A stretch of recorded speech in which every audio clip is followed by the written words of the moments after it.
están aquellas personas que ven la iglesia como una especie de country club para gente santa y decente.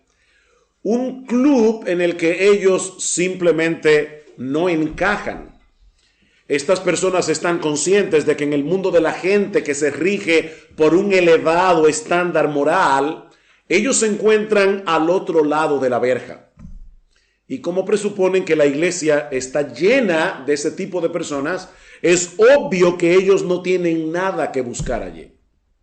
Ahora, lo sorprendente es que en la mente de muchos otros también existe el prejuicio contrario, de que los únicos que necesitan el evangelio son las personas que han tenido una vida abiertamente pecaminosa y problemática. Y como ellos no se ven a sí mismos dentro de ese grupo, también parece obvio que esta medicina no es para ellos. Así que desde un lado, en un lado de la verja, están los que se abstienen de venir a la iglesia porque presuponen que están llenas de personas buenas y decentes. Mientras que en el otro lado de la verja están las personas moralistas y decentes que tampoco creen necesitar el evangelio porque presuponen que es para los drogadictos, los alcohólicos, las prostitutas y toda una gama de gente inmoral con las que ellos obviamente no se identifican. Pero este pasaje de Lucas 7 que nuestro hermano Bonnie leyó hace un momento nos enseña claramente que estos dos grupos, a uno y al otro lado de la verja, están completamente equivocados. Les invito por favor a ir conmigo de nuevo a Lucas capítulo 7 en el versículo 36 o a partir del versículo 36. Esta historia comienza con la presentación de dos personajes muy diferentes entre sí que se encuentran de manera providencial en el mismo lugar y ambos movidos por un interés común.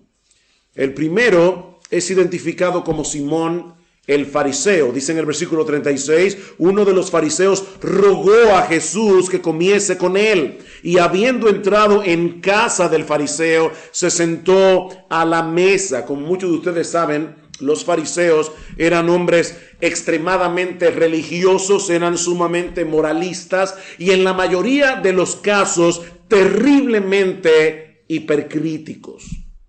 Los fariseos se apegaban a las interpretaciones rabínicas de la ley con un fanatismo que rayaba con una devoción, que rayaba en el fanatismo.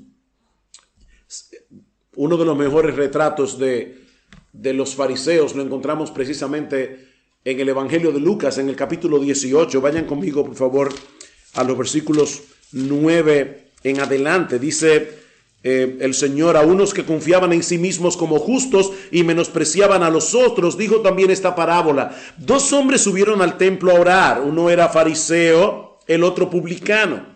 El fariseo, puesto en pie, oraba consigo mismo de esta manera: Dios, te doy gracias porque no soy como los otros hombres, ladrones, injustos, adúlteros, ni aun como este publicano. Ayuno 2 veces a la semana, doy diezmos de todo lo que gano. Mas el publicano, estando lejos, no quería ni aun alzar los ojos al cielo, sino que se golpeaba el pecho, diciendo: sé propicio a mí, pecador. Y escuchen la conclusión del Señor: os digo que este publicano descendió a su casa justificado antes que el otro, el fariseo, porque cualquiera que se enaltece será humillado y el que se humilla será enaltecido. Este hombre viene al templo a orar y le dice: Señor, yo te doy gracias porque debido a la obra que tú has hecho en mí, y de paso esto es muy católico romano, la obra que tú has hecho en mí, como decíamos en las conferencias en Ciudad Real, los católicos creen que la salvación es por gracia. Pero ellos ven la gracia de una manera muy diferente a como nosotros la vemos. Ellos ven la gracia como algo que te capacita para obrar bien. Y este fariseo está diciendo exactamente eso: Señor, yo te doy gracias por la obra que tú has hecho en mí y que me ha capacitado para tener un carácter y para poder tener un desempeño religioso lo suficientemente recomendables como para ser aceptado delante de ti. Eso es lo que el fariseo está diciendo en esta parábola, y Simón era fariseo. Era un hombre religioso, decente, moralmente intachable y, como veremos en un momento, severamente hipercrítico. Del otro personaje de la historia no tenemos mucha información. No se nos dice cómo se llamaba esta mujer, ni cuál era su condición educativa o su condición social. Lo único que sabemos de ella con toda certeza es que era una mujer inmoral. Lucas nos dice en el versículo 37 que esta mujer era pecadora. Era una mujer reconocida en toda Capernaum, en todo el pueblo, por su mala reputación. Así que, mis hermanos y amigos que están aquí hoy, todos los que estaban en casa de Simón esa noche sabían quién era esta mujer. Todos sabían la clase de vida que ella había vivido. Así como Simón representaba lo mejor de la sociedad judía, esta mujer representaba lo peor. Pero a pesar de sus diferencias tan marcadas, los dos tenían algo en común. Y es que estaban interesados en la persona de Jesús. Los dos estaban interesados en la persona de Jesús. Lucas dice en el versículo 36 que Simón le había pedido, le había rogado al Señor que comiera con él. Y es interesante notar que el verbo rogar que aparece allí está en un modo que indica, en un modo y en un tiempo, que este hombre había insistido una y otra vez a Jesús a que comiera con él. Así que Simón parece tener curiosidad por la persona del Señor. No me gusta especular con las escrituras, pero podemos suponer que Simón había escuchado a Jesús predicar la palabra, o tal vez lo había visto hacer algún milagro, de manera que ahora él quería conocer al Señor, él quería formarse su propia opinión acerca de este rabí que había aparecido de repente en el escenario de Israel. Y por supuesto, además está decir que esta mujer estaba también interesada en conocer al Señor. Tan interesada que estuvo dispuesta a escoger el lugar y el momento más inoportuno para encontrarse con él. Esta mujer tenía que saber que su presencia en casa de Simón el fariseo no sería bienvenida. En absoluto. Sin embargo, eso no le importó para nada. Porque su interés no era una mera curiosidad intelectual. Su interés por la persona de Cristo no era una mera curiosidad religiosa como en el caso de Simón. Jesús era para ella mucho más que una persona interesante. Yo recuerdo cuando yo era inconverso que mi mejor amigo se convirtió al Señor y me preguntó un día así de repente: ¿qué tú crees acerca de Jesús? Y yo le dije con ese aire, ¿verdad?, de intelectualidad adolescente. Él era un hombre interesante y definitivamente adelantado para su época. Y hay mucha gente que ve a Jesús de esa misma manera. Ven a Jesús con cierta admiración por lo que Jesús podía representar. Pero esta mujer estaba viendo a Jesús con otros ojos.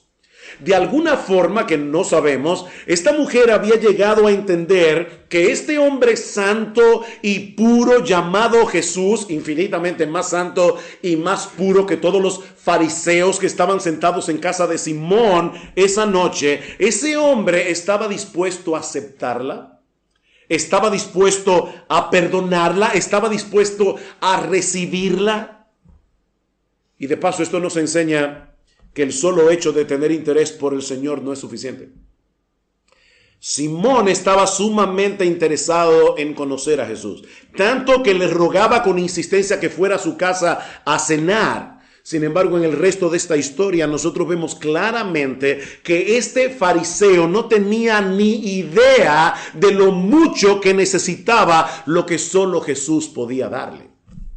Y de ahí la manera tan distinta como estos dos personajes reaccionaron esa noche cuando se encontraron con la persona del Señor. Noten una vez más los versículos 37 y 38. Entonces una mujer de la ciudad que era pecadora, al saber que Jesús estaba a la mesa en casa del fariseo, alguien le dijo: Jesús está aquí en la casa del fariseo. Esta mujer trajo un frasco de alabastro con perfume, perdón, y estando detrás de él a sus pies, llorando, comenzó a regar con lágrimas sus pies y los enjugaba con sus cabellos y besaba a sus pies y los ungía con perfume. Para poder entender esta historia tenemos que recordar, mis hermanos, que los orientales no se sientan a la mesa a comer como hacemos nosotros los occidentales. De hecho, mi esposa y yo le estábamos contando a Bonnie y a Sharon que tuvimos la oportunidad de visitar a nuestra hija que está de misionera en el Medio Oriente y pudimos ir a un tour por el desierto y tener una cena como suelen hacer las personas que viven en esa región. Y la mesa era como un tablón que estaba bien cerca del piso, las personas se sientan en cojines y eso permite que la persona recostada con su codo, con la otra mano toma los alimentos y sus pies quedan hacia afuera. Por eso es que esta mujer pudo venir por detrás de Jesús para poder ungir sus pies. Ahora, la pregunta que debemos hacernos en esta mañana es, ¿por qué esta mujer se comportó de una forma tan extraña? ¿Es esta la reacción de una mente desquiciada y fanática? ¿Padecía esta mujer de algún desbalance emocional, de algún problema psicológico que la llevara a hacer lo que ella hizo esa noche? Y de paso, hermanos, yo quiero que nosotros seamos honestos en esta mañana, porque estamos leyendo el Evangelio de Lucas, ya nosotros sabemos de antemano que el Señor Jesucristo alabó la conducta de esta mujer, pero imagínate que eres tú el que estás en casa de Simón, tú no has leído nunca el Evangelio de Lucas, están todos sentados allí comiendo tranquilamente y de repente llega una mujer que todo el mundo sabe que es inmoral, una mujer que se ha pasado la vida pecando de un hombre a otro hombre y de repente comienza a ungir los pies del Señor, comienza a llorar, sus lágrimas empapan sus pies y con sus cabellos comienza a secarlos. ¿Qué pensarías tú de esa mujer? Porque si fuera mi caso, y tengo que hablar por lo menos por mí, yo de verdad pensaría que esta mujer tiene un problema clínico. De hecho, déjame hacerte otra pregunta. De tú haber estado en casa de Simón esa noche, ¿con quién te hubieras sentido más confortable? ¿Al lado de Simón, un hombre decente, balanceado? ¿O al lado de esta mujer? Porque en mi caso, y lo digo de verdad avergonzado, yo me sentiría más cómodo estando con Simón que con una mujer así. Sin embargo, es evidente que Jesús no lo vio de esa manera. La reacción de esta mujer era completamente apropiada si tomamos en cuenta la perspectiva que ella tenía de sí misma y la perspectiva que ella tenía de la persona del Señor. Durante mucho tiempo, esta mujer había actuado con total desvergüenza. Y sin embargo, el texto nos enseña que ella ahora no se atreve a mirar al Señor de frente. Recuerden, ella se colocó por detrás, con vergüenza y dolor. Y todo eso tal vez mezclado con el gozo de saber que había alguien allí que estaba dispuesta a recibirla. Y esta mujer se postra a los pies de Jesús con el propósito de ungirlos con el perfume que ella había traído. Ese perfume que seguramente ella había usado tantas veces para atraer la atención de los hombres sobre sí misma, ese perfume que había sido parte de su instrumental de iniquidad, ahora ella está consagrando ese perfume al servicio y a la adoración del Señor Jesucristo. Pero dice Lucas que sus emociones la traicionan, ella comienza a llorar. De repente se vuelve un mar de lágrimas, tanto que los pies del Señor se empapan con sus lágrimas y como no tiene toalla en las manos, ella comienza a secar los cabellos, a secar los pies del Señor con sus cabellos. Y hermana, todas ustedes saben muy bien la importancia que las mujeres le dan al cabello, sobre todo cuando acaban de salir de la peluquería. Si comienza a llover, es como si estuviera lloviendo ácido de batería. Es increíble cómo las mujeres protegen sus cabellos. Sin embargo, esta mujer no tuvo ningún problema en usar su cabellera como toalla para secar los pies de Jesús. Y por favor, no se imaginen al Señor como los cuadros renacentistas, una persona sublimizada, que prácticamente no se ensuciaba. No, los pies de Jesús se ensuciaban como el pies de cualquier ser humano. De hecho, probablemente estaban sucios de venir por el camino, lleno de lodo. Jesús era un hombre común y corriente como hombre. Era igual que tú, igual que yo, excepto que él nunca tuvo pecado. Él era Dios, pero él era hombre. Y esta mujer está secando los sucios pies de Cristo con sus cabellos. Es interesante notar que en toda esta historia esta mujer no pronunció ni una sola palabra en toda la noche, porque no era necesario.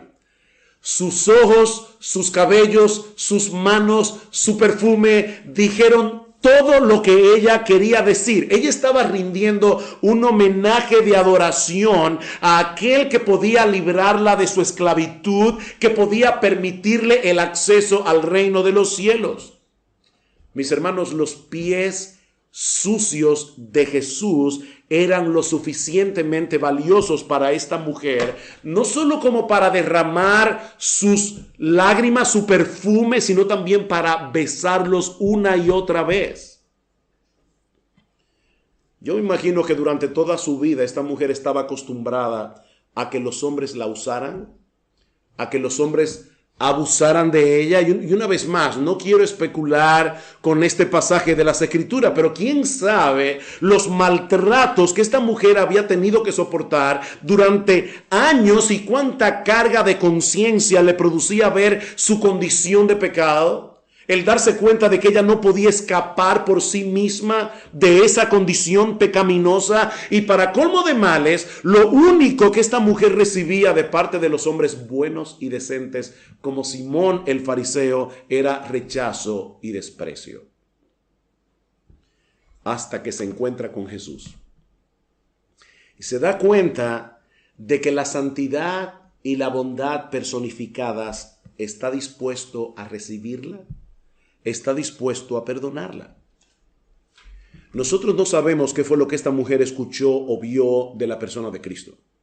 Pero es evidente que ella tuvo un entendimiento lo suficientemente claro de su predicación como para darse cuenta que ese hombre era digno de toda su confianza, era digno de toda su adoración. Por supuesto, cuando Simón el fariseo ve este espectáculo, él reacciona como todo un fariseo, versículo 39. Cuando vio esto, el fariseo que le había convidado dijo para sí, y noten el desprecio, si fuera profeta, conocería quién y qué clase de mujer es la que le toca, que es pecadora. Es obvio que Jesús no puede ser un profeta. Porque de haberlo sido se habría dado cuenta de inmediato cuán despreciable es esta mujer. Si Jesús fuera un enviado de Dios, seguramente él habría reaccionado como nosotros los fariseos. Pero Cristo es más que un profeta. Él sabía perfectamente quién era esta mujer. Y de paso él sabe perfectamente quién eres tú. Y todo lo que tú has hecho a lo largo de toda tu vida.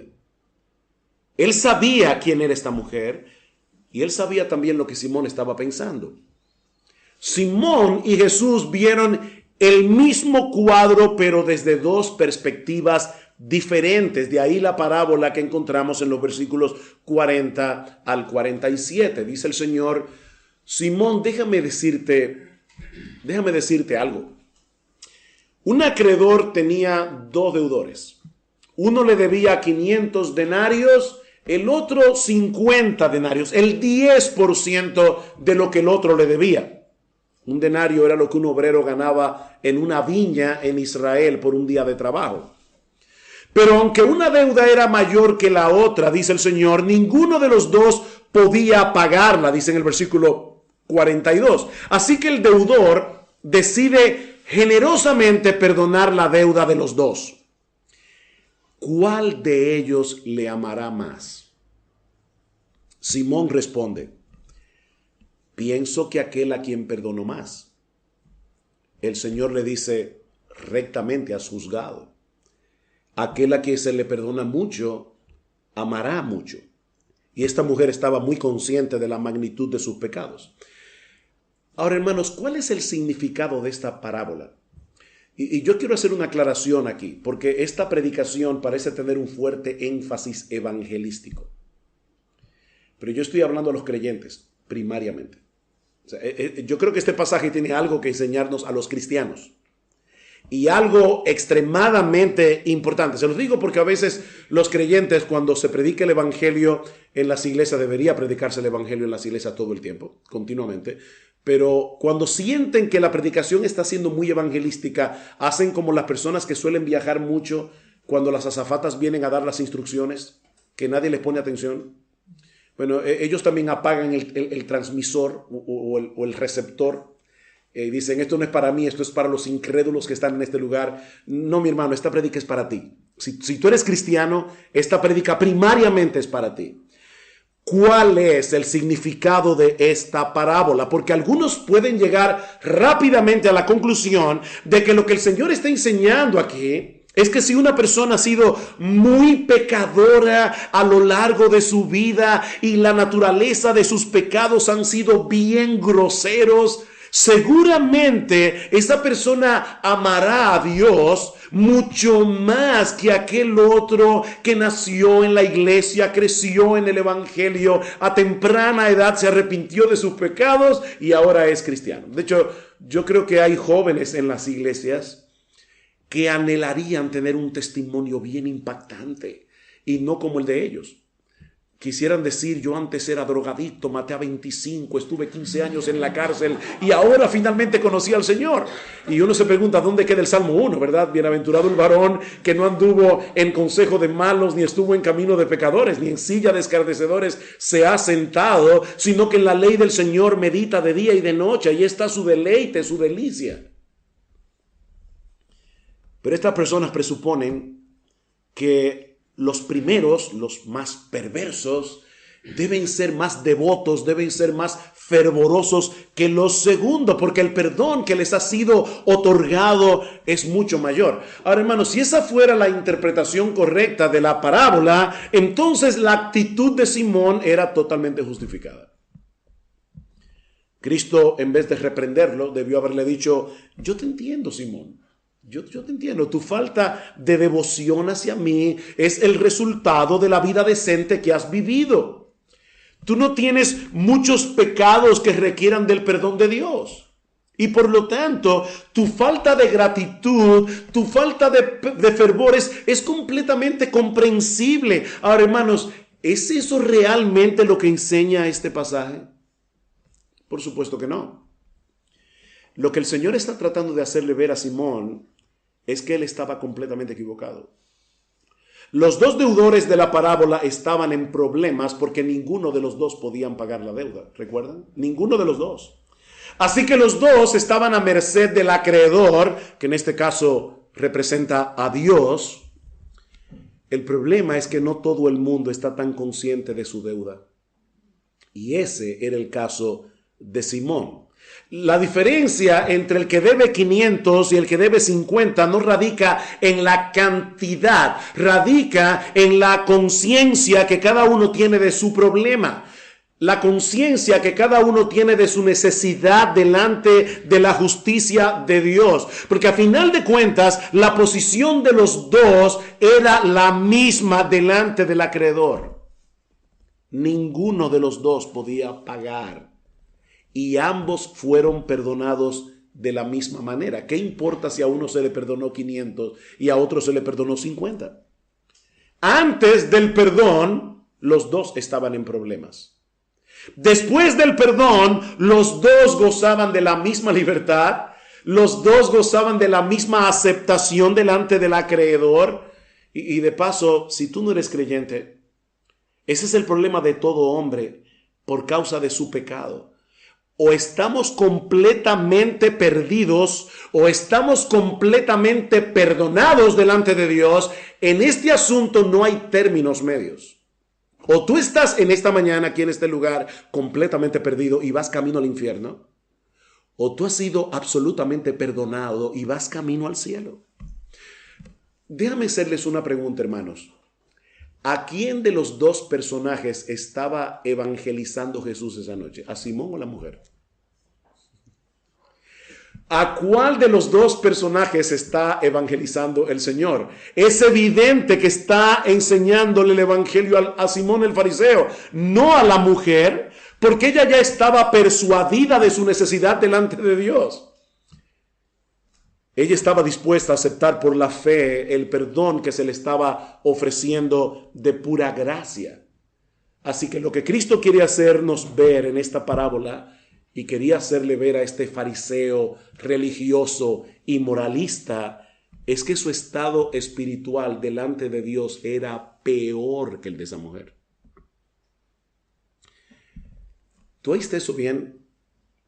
El estado espiritual de Simón era peor que el de esa mujer. Simón, ella está en problemas y tú también. Ella no puede pagar su deuda, ni tú tampoco. La única diferencia entre esa mujer y tú es que ella lo sabe y tú no. Ella está consciente, tú no estás consciente. Es el entendimiento de la condición en que te encuentras lo que hace toda la diferencia. Y mi amigo, yo espero que el Señor te abra los ojos en esta mañana. Y hemos orado por eso. Que el Señor te abra los ojos para que tú puedas ver cuál es tu condición real delante de Él por causa de tu pecado. Porque ese es el primer paso para ser salvo. Decía Bonnie al principio, los justos no tienen necesidad de médicos. O los sanos no tienen necesidad de médicos, sino los enfermos. Dice Cristo, yo no he venido a llamar a justos, sino a pecadores al arrepentimiento. Lo primero que se necesita para ser salvo es saber que tú eres un pecador. Yo no sé si tú eres un moralista como Simón el fariseo, o si tú has vivido una vida desenfrenada como esta mujer. Dios nos dice en su palabra que tú tienes una deuda con Él que tú no vas a poder pagar ni en 1000 eternidades.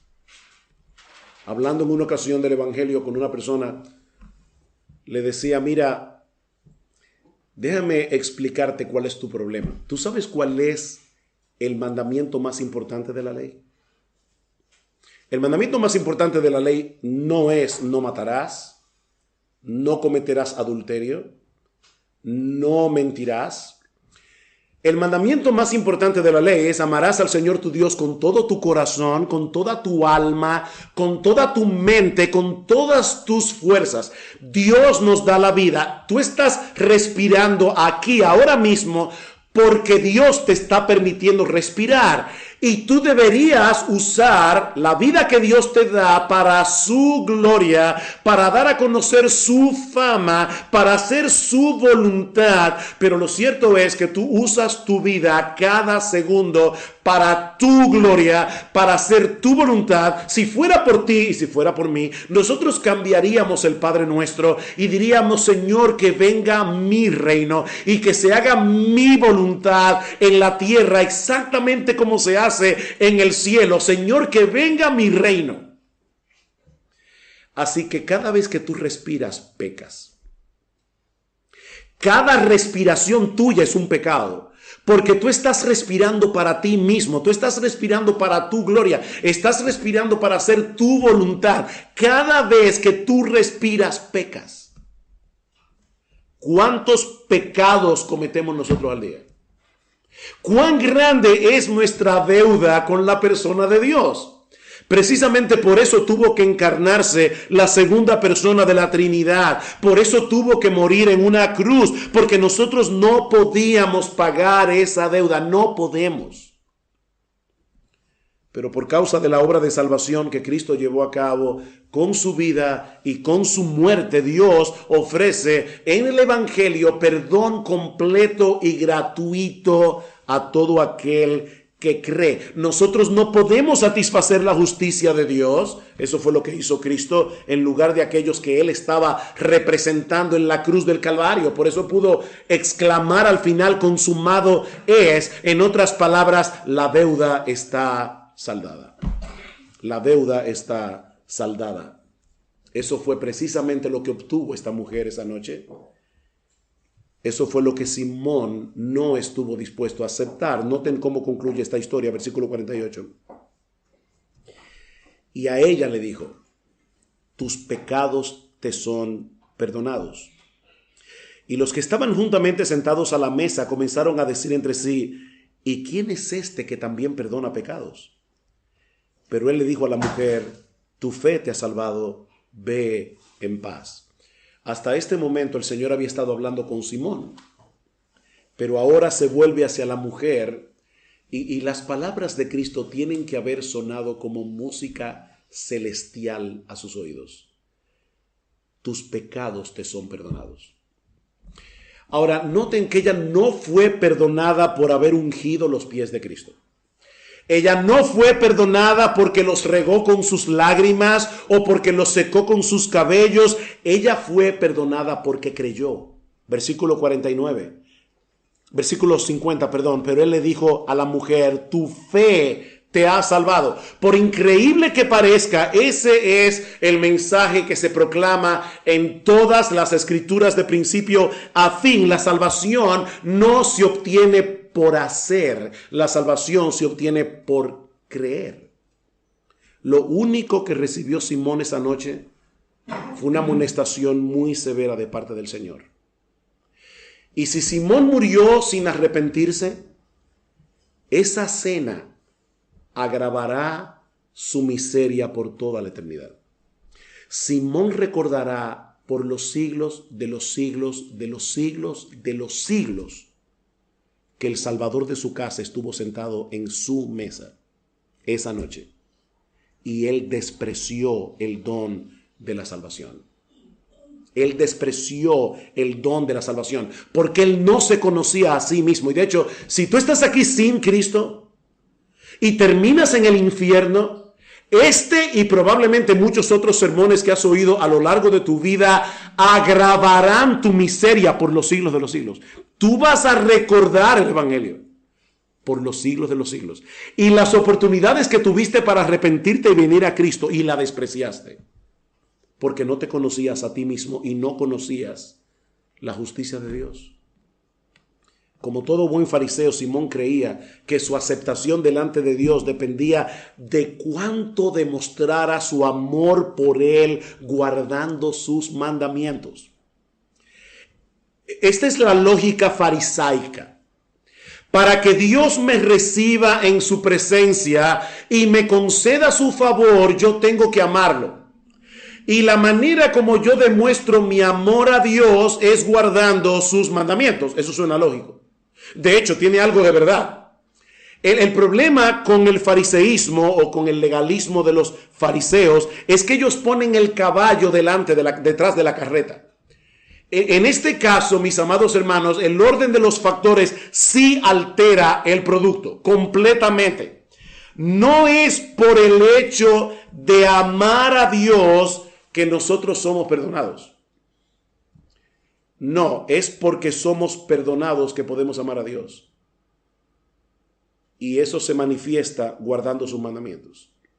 Recuerden, esto es una diferencia que puede ser sutil, pero recuerden, el orden de los factores en este caso sí altera el producto. Lo que el Evangelio enseña no es que nosotros debemos demostrar nuestro amor a Dios obedeciendo sus mandamientos para entonces poder ser aceptados por Él.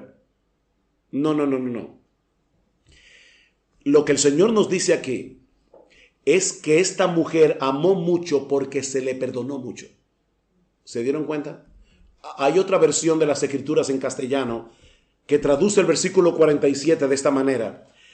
Te digo que sus pecados, que son muchos, han sido perdonados y por eso ella me demostró tanto amor. porque fue perdonada. En otras palabras, fue la conciencia del perdón lo que produjo en ella este amor tan desbordante hacia la persona de Jesús. Y mis hermanos, este es un principio de importancia capital para la vida cristiana. Al que mucho se le perdona, mucho ama. Al que mucho se le perdona, mucho ama.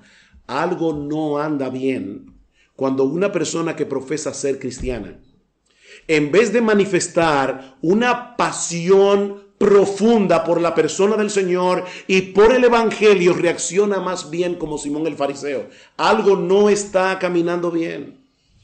La forma como Simón recibió a Jesús en su casa esa noche fue fría e incluso descortés para los parámetros de hospitalidad y de cortesía de aquellos días. Simón omitió todas las reglas de cortesía que se practicaba en la sociedad judía de aquellos días. Ve en el versículo 44.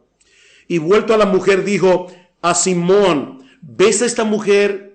Entré en tu casa y no me diste agua para mis pies. Era la costumbre de aquellos días que había un criado que lavaba los pies de las visitas. Dice, no me diste agua para mis pies, mas esta ha regado mis pies con lágrimas y los ha enjugado con sus cabellos.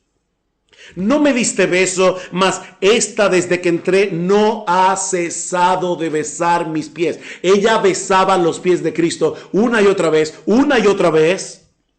No ungiste mi cabeza con aceite, mas esta ha ungido con perfume mis pies. Mis hermanos, la pasión por Cristo no tiene nada que ver con la personalidad. Sí, yo sé que nosotros los caribeños somos intensos, gesticulamos mucho, hablamos alto, pero eso no es lo que indica la pasión del corazón. De hecho, tu personalidad sí va a evidenciar tu pasión de una manera diferente. Eso es correcto.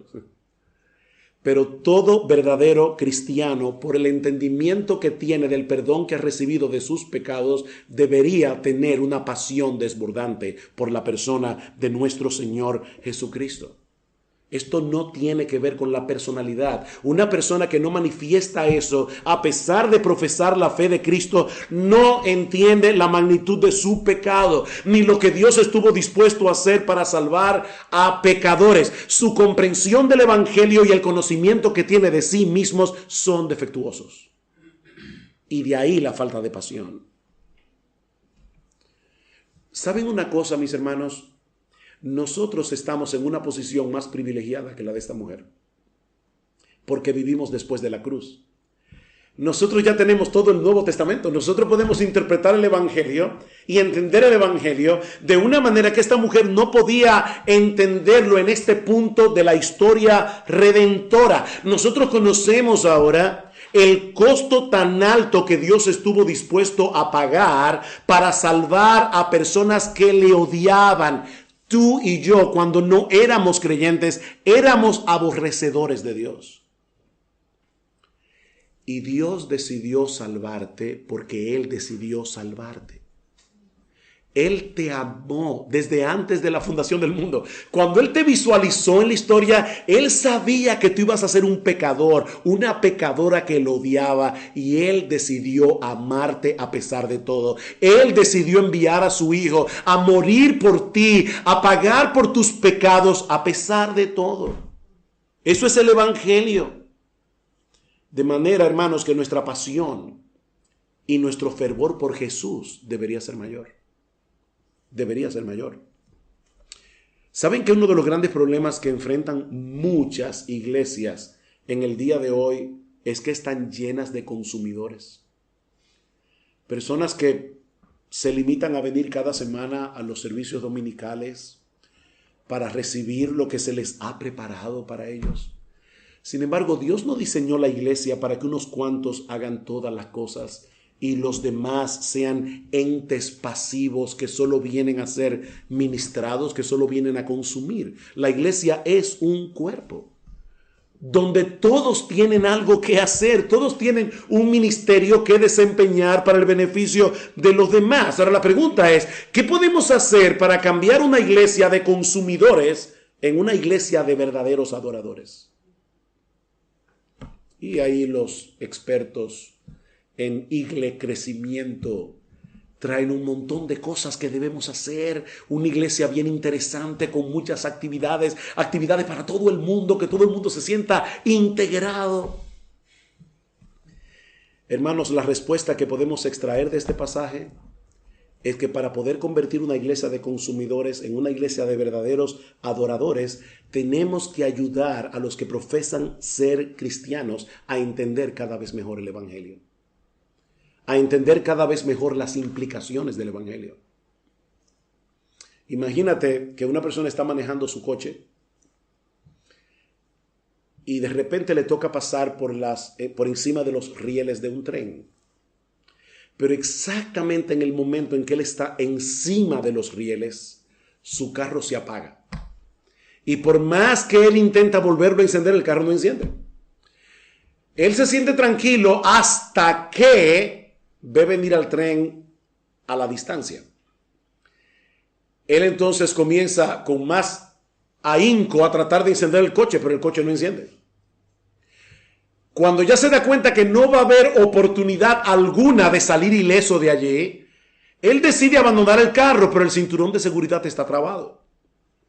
Así que él ve al tren acercándose cada vez más, él está ya seguro, completamente seguro de que va a morir en ese momento.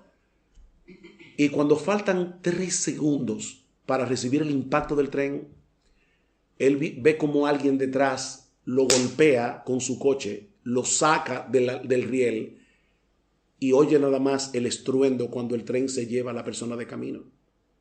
Y ahí se destraba el cinturón de seguridad.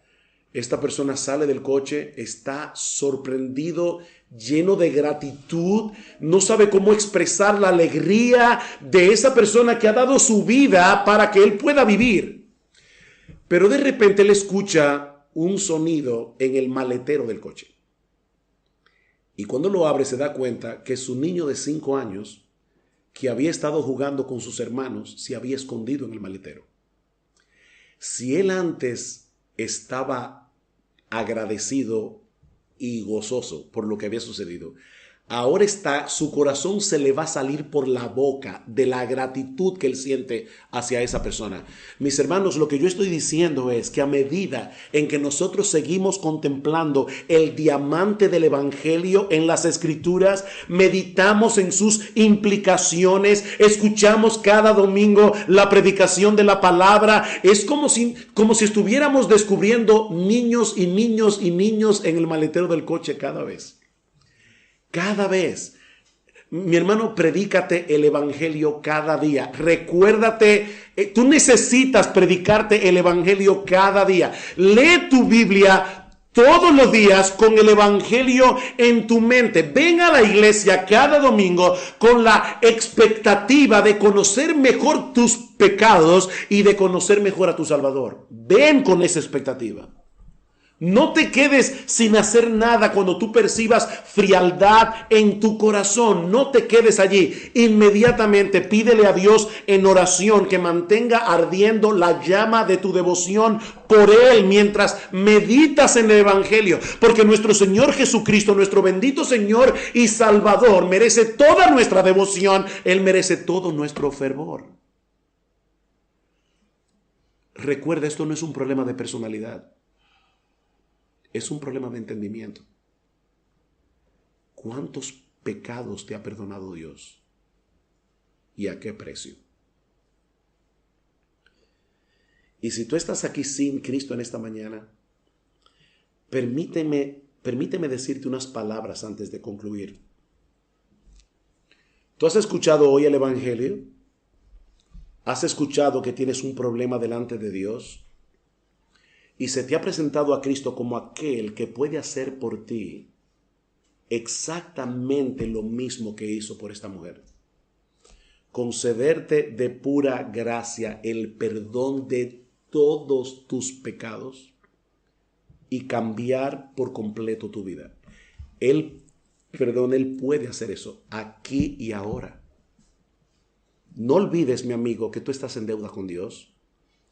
Y que esa deuda es imposible de pagar. De hecho, de haber existido otra puerta de escape, Dios nunca habría enviado a su propio Hijo a morir en una cruz. Nunca lo habría hecho. Pero Cristo se hizo hombre para vivir la vida de perfecta obediencia que ninguno de nosotros podemos vivir y luego morir en la cruz del Calvario, la muerte que todos nosotros merecemos morir, para que todo aquel que en él cree no se pierda, mas tenga vida eterna. Es sobre la base de esa obra de redención que hoy Dios te ofrece libremente en el Evangelio el perdón de todos tus pecados y el don de la vida eterna si vienes humillado al trono de la gracia en arrepentimiento y fe, confiando únicamente en Cristo y solo en Él. Y mi amigo, yo te ruego, yo te suplico en esta mañana, no desprecies la oportunidad que Dios te está brindando hoy. Cuando yo era nuevo creyente, estaba compartiendo el evangelio con una persona en República Dominicana. Era un individuo genial, había sido campeón de ajedrez, una persona muy inteligente. Y yo le decía, tú tienes que arrepentirte y convertirte al Señor. Y él me decía, mira, yo lo sé, pero yo tengo planes de mudarme a Estados Unidos, de irme a vivir a Nueva York, rehacer mi vida. Y yo pienso ahí poner mis cuentas en orden con el Señor. Y yo me acuerdo que un día le dije, ¿y qué tal si tú nunca llegas a Nueva York? Un día saliendo por su casa, pasaron unas personas. Él había sido un activista político en una época muy oscura de nuestra historia como nación. Y pasaron unas personas en un carro y le pegaron 2 balazos en la cabeza. Nunca llegó a Nueva York. Y estando en el funeral de este individuo, recordaba la conversación que había tenido con él. Yo no sé si este sea mi último sermón. Yo no sé si este va a ser tu último sermón. Pero Dios te está dando una oportunidad hoy. Y si tú vienes a Cristo como vino esta mujer, consciente de tu necesidad, totalmente humillado, tú vas a obtener lo mismo que ella obtuvo, palabras de perdón y de consuelo. Vete en paz. Yo no sé si tú eres un moralista como Simón, como decíamos hace un rato, o si has vivido desenfrenadamente, abiertamente en pecado, pero sea de un modo u otro, tú necesitas el Evangelio porque algún día te presentarán delante de Dios para dar cuenta por tu vida. Dice en Hebreos capítulo 4 que todas las cosas están desnudas y abiertas ante los ojos de aquel a quien tenemos que darle cuenta. Así que ven a Cristo ahora, porque todavía hay tiempo para que encuentres en Él, por la fe, el perdón que tu alma necesita. Ven a Cristo, no demores más.